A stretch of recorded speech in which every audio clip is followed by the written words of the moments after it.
Hey everyone, welcome back to Colorful Indian. Today I am doing something new. It is the very first Therapy Thursday, so basically I plan to do a makeup look, and as I do my look, I'm planning to talk about PTSD. So there are three products that I want to feature for this video, and the first one is the Pastel Garden palette by Bella Beaute Bar. I do have a code with them and it is Ranita, so you can get some cash off your order, but I'm really excited to work with this. I've never played with this palette before. The next one is this one, Cool Summer Palette by It's Belle Cosmetics. Kind of felt like the pastel shades in this palette went really beautifully with, you know, those pastel shades in Pastel Garden. So I'm going to do something and see how these look together. And last but not least, I really want to feature this Besame blush palette, which is really amazing. I love this blush palette. I've used it several times now and it's really good. Just see, these colors are beautiful. They're very pigmented and it's really exciting. So I really like this palette. So that being said, let's get into the look. So today I want to do something different on Colorful Indian. It's been something that I've actually wanted to do for a very long time, mostly because I've had a passion for psychology for as long as I remember. So, you know, I'm still studying at the moment, and I recently got to learn quite a bit about the DSM-5 and psychopathology, and it's really interesting and fascinating. But there are times when, you know, there are things that I learn about that definitely make me realize things about myself too. And maybe that's the thing that I like about psychology, the fact that as you're learning, you're also realizing things about yourself. And that's so helpful, you know, as you grow older, because so many things start to come into perspective and make sense. And it brings a sense of peace, I think, when you have understanding of, you know, maybe what made you, you know, react in this way or that way, and how you can take accountability for your actions and then make changes. So today I decided to choose the topic of PTSD because just a few weeks back, I remember reading about the Manipur incident. For those of you who don't know, you can go and check it out on Google. There are lots of articles about this, but essentially it involved these two women. There was actually a third woman. They were basically running away from violence with two men. Usually when mob violence happens, the police will not intervene. So anyway, these are two, you know, two groups of people who are basically fighting with each other. There's been talk of civil war. There's been a talk of like a lot of things, but I think one of the most horrifying things really was just the fact that these women were sexually abused. One of them was gang raped. There was a video that, you know, went viral. I have not seen the video and I do not want to see the video. I did read articles about what had happened, and that itself was horrifying. And it really made me start thinking about, you know, my own experience. For those of you who don't know, I was raped and sexually abused by someone in my past. This happened when I was 21 years old, and it's still difficult for me. In fact, this would be the first time that I'm even talking about it, I think, on my YouTube. I had uploaded a video from Yansa Beauty because, you know, they had this campaign about being a survivor, and I'd spoken about it and I said there is hope. And I had seen some of the comments. Some people were saying, you know, I can't imagine ever healing from something like this. And then there were other comments that were encouraging. So there was like mixed responses. Recovery doesn't always have to mean that you heal 100% and, you know, that you're never going to feel that pain again or that grief again. My situation was such that I didn't actually get to go in for therapy for the first 5 years after I was, you know, raped and, you know, sexually assaulted. So I basically had to deal with a lot of that pain on my own. I think that going in earlier would have probably been a lot more beneficial for me, because when I finally went into therapy, it was when I was actually doing my master's, and I did it for a year, and it really benefited me. Obviously, it helped me, found a safe space where I could talk about my pain, heal from that pain. And I think the painful things about my experience personally was the fact that I ended up losing a lot of friends. Almost 99% of my friends, I'm not in contact with any of them. think it's very, very few people who actually have remained and have stood true, against time. Obviously, these people mean a lot to me, because they saw me at my worst. When I started learning about PTSD for the first time, I was like, yeah, I know about PTSD and, I've heard about it, but I didn't actually ever go through the symptoms, and I'd never actually learned about the DSM-5, which is so strange, and that'll be a conversation for another day, because I did my master's in Malaysia, and I'm wondering how on earth they have managed to separate the DSM-5 from counseling, because yeah, like I said, conversation for another day. But the point is that it was not an actual requirement to learn this for my particular master's. So I didn't actually learn like how to diagnose a client and all of that. I've only recently learned that, and it's actually really interesting, and I really like it. I like how much research it entails, because I like studying things, I like learning things. So for me, I actually find these things fun. But I think when I actually finally got to PTSD and learning about that, having to read those symptoms, it actually made me realize things about my own experience.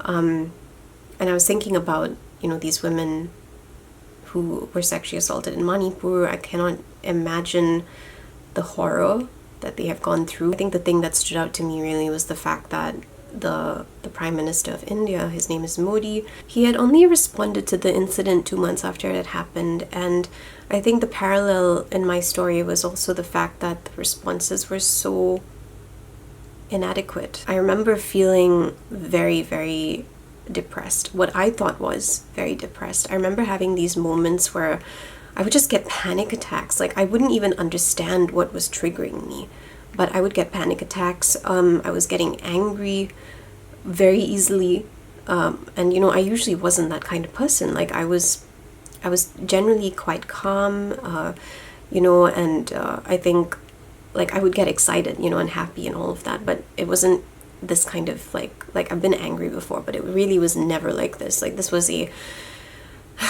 like a rage. That's honestly the best way that I can describe it. It was like this scary rage, and it made me feel so afraid that I would do something stupid, but obviously I didn't, because I didn't want to do something stupid. So I ended up isolating myself a lot.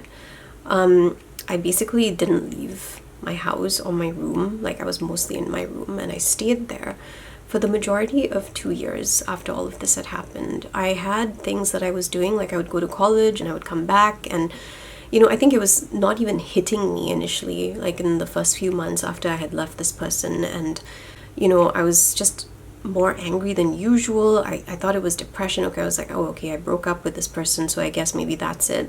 But I was really so much in denial, I think, and I really realize now that that was my body trying to protect itself, because when I think about those actual events and those situations, I do recall just going numb. Like, my body would go numb, and I would just be sitting and staring at the ceiling, like, I can't believe this just happened, that kind of response. And there would be stuff happening around me, and I wouldn't be there. I would just be gone. And now to learn about it, it's actually a symptom of PTSD. It's a form of avoidance, because your brain is not able to take the amount of pain that you have gone through, be it physical pain, emotional pain, psychological pain, be whatever it is. I was not able to manage that, and I was totally isolating and avoiding everything and anything that was going to cause me pain, and that involved cutting off my friends one by one, because there were comments that were being made. And, some of those comments were, you're not as happy anymore. They knew what had happened to me. And sadly, a lot of the responses that I received, a lot of them were inadequate. Some people thought I shouldn't even tell anyone about this. It was just very, very isolating. And the more I spoke about it, the more pain I was actually collecting. And I didn't realize this at that time, because quite frankly, I just did not see myself as someone who was valuable. I didn't see myself as someone who had a lot of worth. So I would just share it with anyone who I thought was my friend. And I realized quickly that, that was actually not something I should have done. I realized quickly that a lot of people who said they were friends were not really actual friends. Some of the closest people to me actually said the worst things that I've ever heard, and I have never been able to forget what they have said to me. in those moments, because you know, in those moments when you hear those things, you know, you already feel bad, right? Because you've gone through this. Like for me, I was shaming myself. I hated myself. The biggest thing for me when I was going through my PTSD was losing my identity, not knowing who I was anymore. I felt like something had been taken from me and I just couldn't get it back no matter what I wanted to do about it. And I felt like it was stolen. I felt so angry and upset. My rapist would actually make me feel bad about that, because you know, I hadn't left him like initially, and he would act like I'm being completely unreasonable. Like now it's like everything's, you know, become clear, it's become crystal clear, but at that point I would shame myself and I would blame myself further, and it would just be this downward spiral. And I ended up being really numb. I couldn't feel anything. If you actually go and listen to videos about PTSD, there are survivors who have gone through the same thing, and the scientific reasons for that is that your body is just under so much stress. It doesn't have the energy to keep up with the emotions that you're going through. And I really, really felt that that was exactly what I was going through. You know, I was so exhausted from being hyper vigilant all the time. I felt terribly exhausted, and I remember sleeping a lot more than I normally do, but also crying myself to bed for almost 2 years because I really wanted to kill myself. Like I was so convinced that I needed to die, like after I got raped. It was like the only thing that I wanted to do, and I felt like that's the only thing that is going to make sense. So, you know, just dealing with all of that it was horrifying. It was so much. It was too much to bear. The pain was too much to bear. You know, I remember being told things like, you're so angry all the time. Like I have this sense of relief actually. Like after studying like the symptoms from the DSM-5, I actually just cried. I really cried because I have blamed myself for a lot of things that happened during that time. Losing my friends was one of them. You know, I really felt like I was a terrible, shitty friend. I couldn't control my anger. I didn't know what to do with my anger. When I was depressed, even being depressed was not okay. So like I wasn't being called out anymore. You know, it was like nothing I could do was working. Like I was trying to fix it and I couldn't fix it, and I couldn't help the way that I felt, but I was always being told that I was extremely negative and that I had to focus on positive things. I was being told things like, you're a failure because you're not trying, even though I was trying, by the way. I was actually doing a lot at that time, but because all these things came from people who meant so much to me, it just shook me to my core and it made me feel 10 times worse. So it was really only after I met my husband, you know, like it was only after I met him that things really started changing, because I think he's someone who has dealt with so much trauma in his life and he's so patient, and I feel like it was a miracle. It was an absolute miracle because he was the only person in my life who literally decided that he's going to stick around and encourage me consistently to go in for therapy. Like he literally was there step by step. And I consider myself lucky because not a lot of people have that. So the reason I'm making this video is actually because I don't think a lot of people actually understand what trauma is. It's kind of like fear.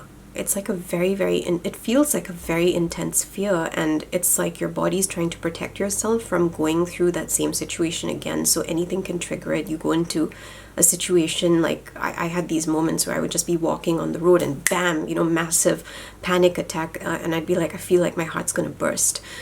I feel like I'm gonna have a heart attack because I'm not able to calm down. I've had panic attacks that went on for days on end, and I just have to hold a pillow really tight, you know, like I wouldn't talk about it, but I would just be really quiet in my room fighting all these demons.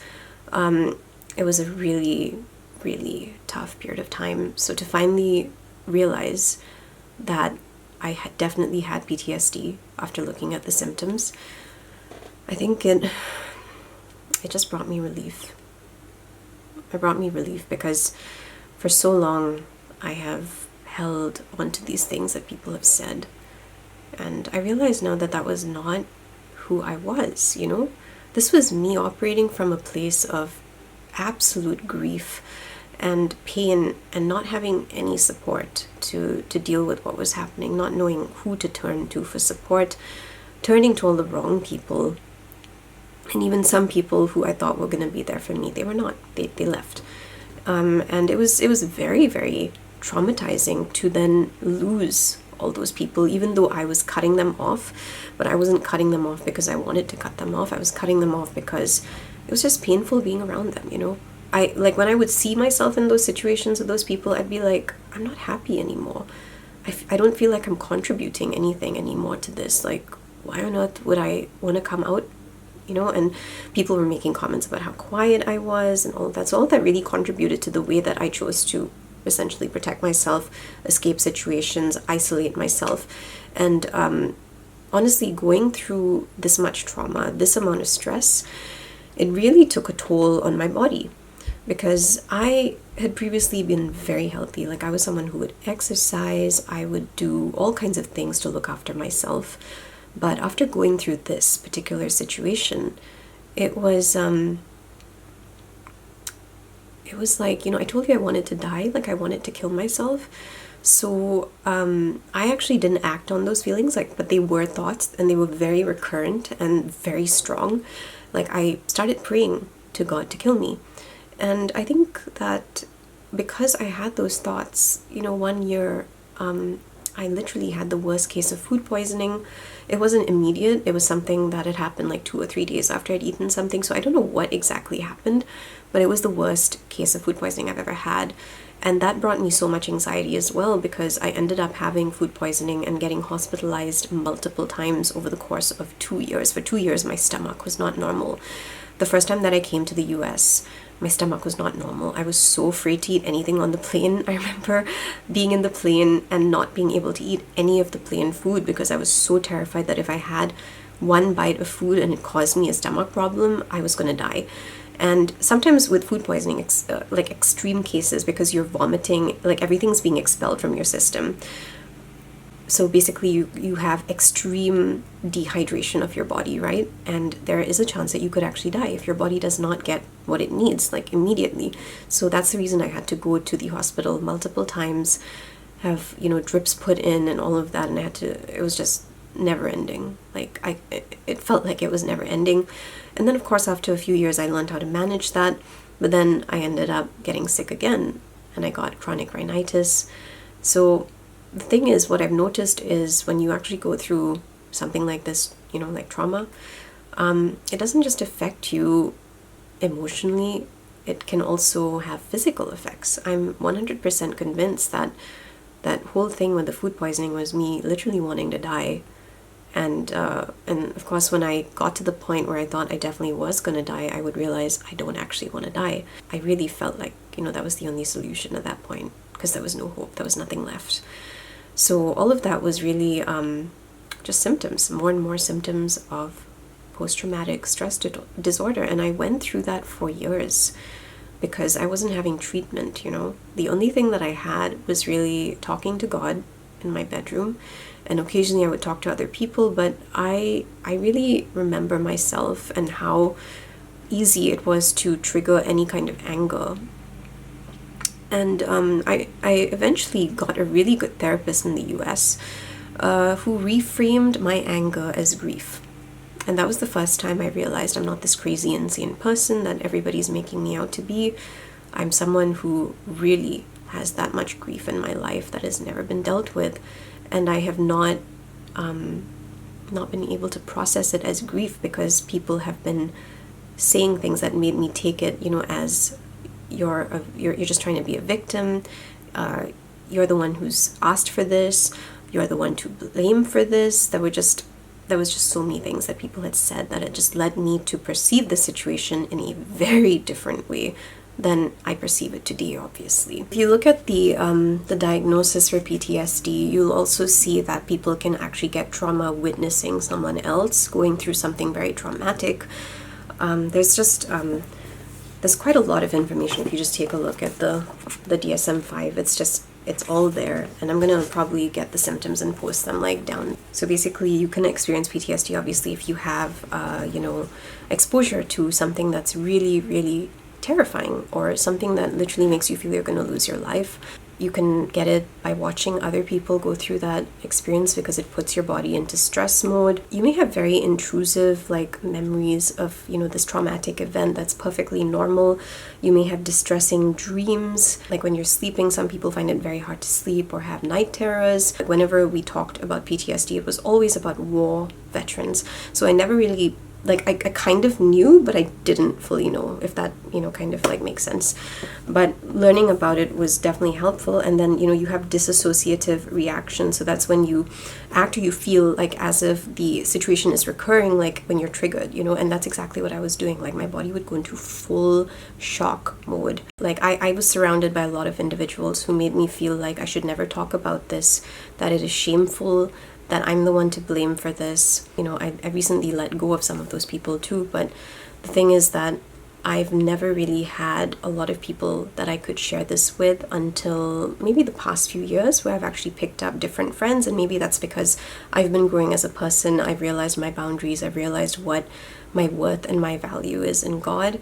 And honestly, spending time in the Bible was really what opened my eyes to a lot of the things that I have allowed into my life. And I think when I started thinking about this, I decided I need to talk about this and I need to share it. This is not a video about, hey, I need some help, or I need pity, or I need attention. It's none of that. This is actually just to help someone feel like if you've gone through the same thing, you're not alone. You're not alone. And there definitely is hope because, like when I was initially going through it, I was convinced that my life was over, that there was nothing good that was ever going to happen to me again. And I'm so glad that God proved me wrong in all of those situations and those thoughts, because I was 100% convinced that there was nothing left for me. I hated God for a very long time as well. Like I was so angry with him.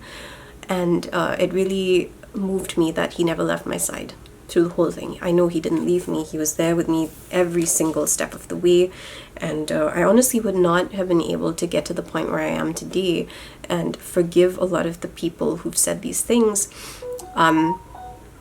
without his help. Like I really could not do this on my own. And I think that, forgiveness itself is a process. It's not something that, like what I learned anyway, was that it takes a lot of time to actually forgive people for what they've done to you.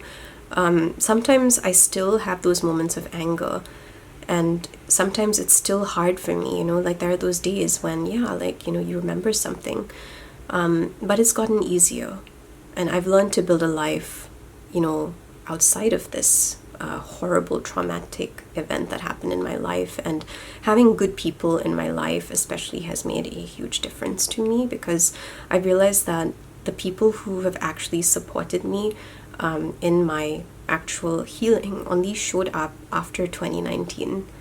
Like after I started going for therapy, it was like I started choosing different kinds of people because I myself became a different person. And to me, that's very, very hopeful.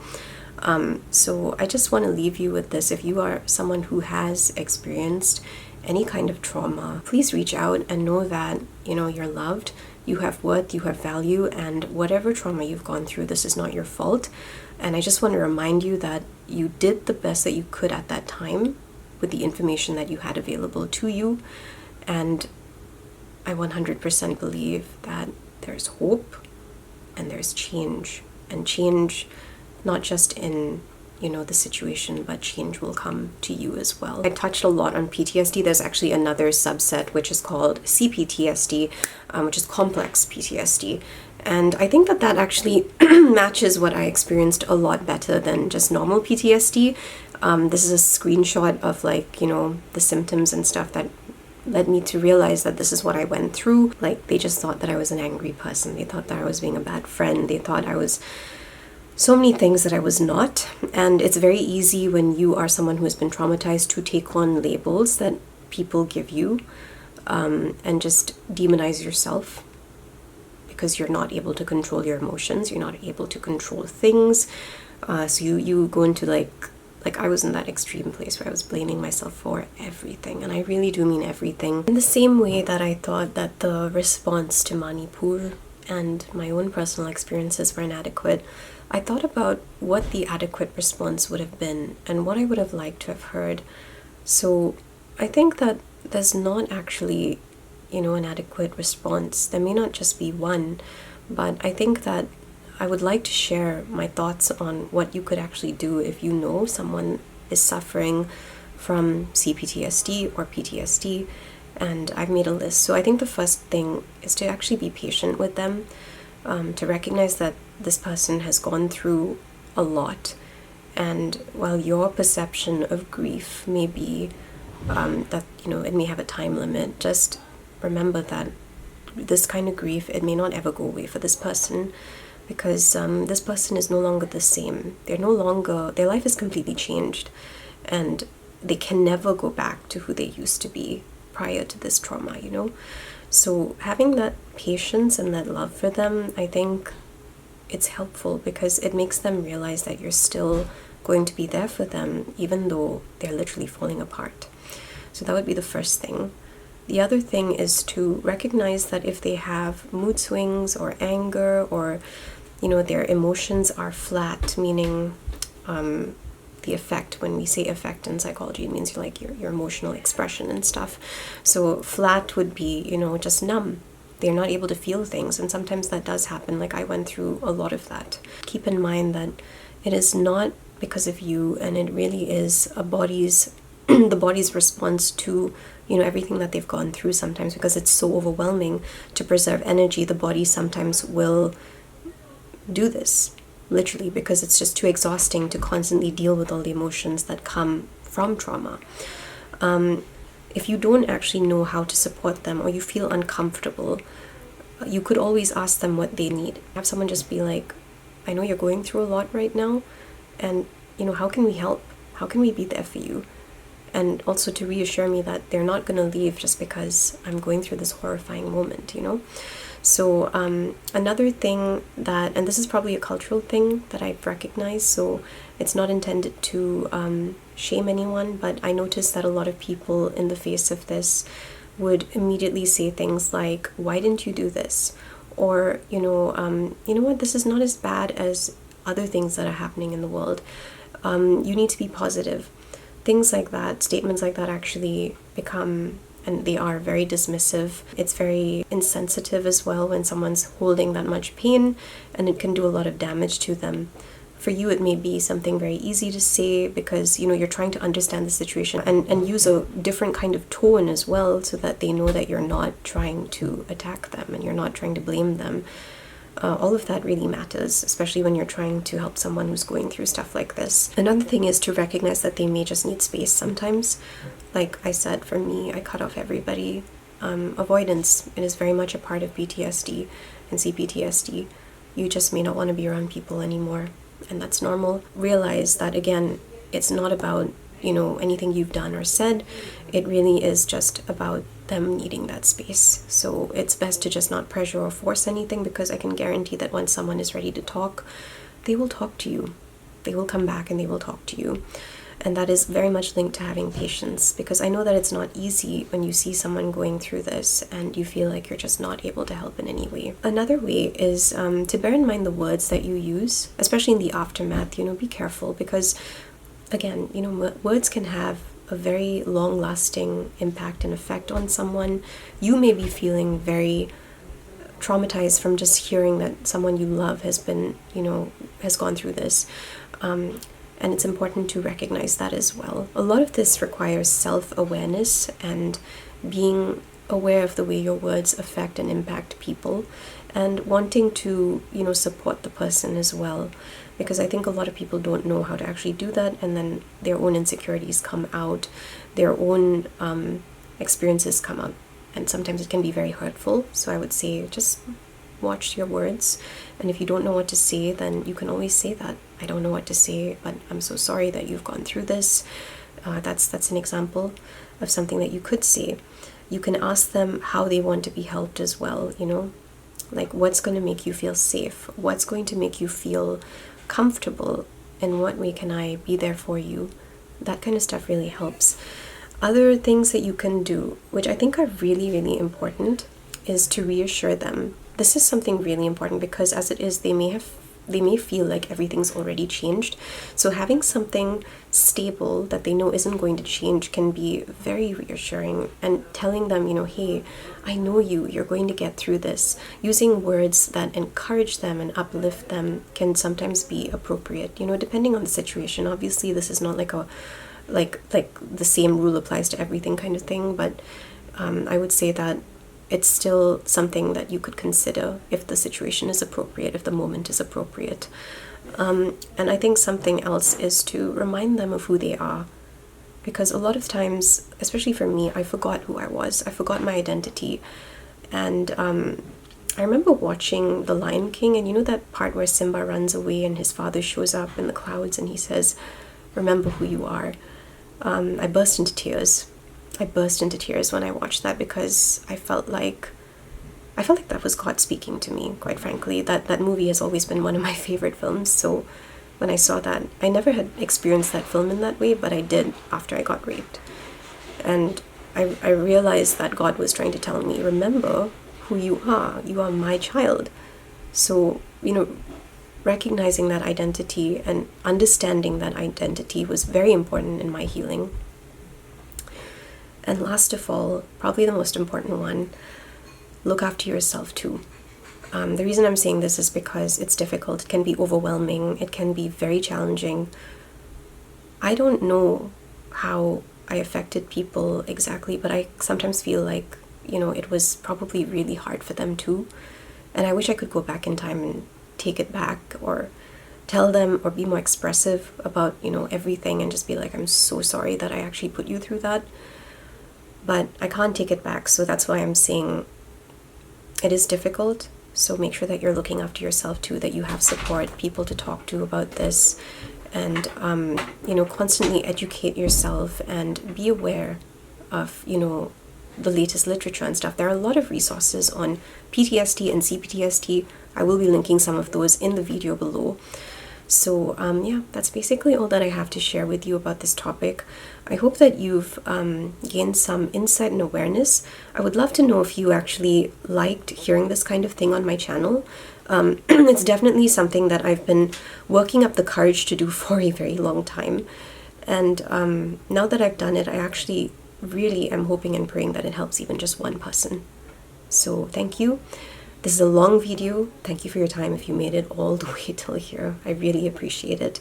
And I hope that you like the look that I did. Okay, so lots of love to you. I will see you for the next Therapy Thursday. Have a wonderful week. Bye.